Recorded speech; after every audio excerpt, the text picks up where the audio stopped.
when constantly warning you to stay alert becomes the content itself. In today's content environment, one mode of expression is being used more and more frequently, repeatedly reminding you to be careful, stay alert, or there might be a problem here.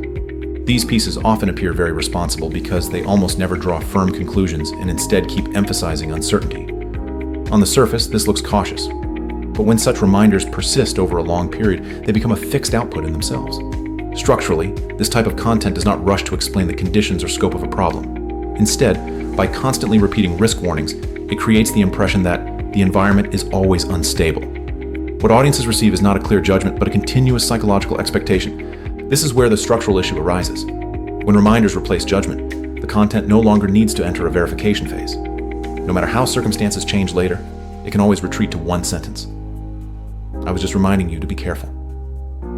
This structure keeps the content in a naturally safe position, while shifting the cost of judgment onto the audience.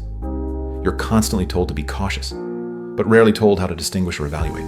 Over time, audiences develop not judgment, but dependence. When something happens, they wait for others to warn them first, instead of analyzing it themselves.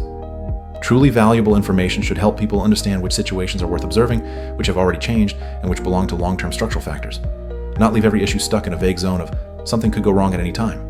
When certain debunking style content stays at the level of reminders for a long time, deliberately avoiding conclusions and follow-ups, we need to realize what this kind of expression often serves is not risk management, but a content structure that does not need to bear responsibility for outcomes.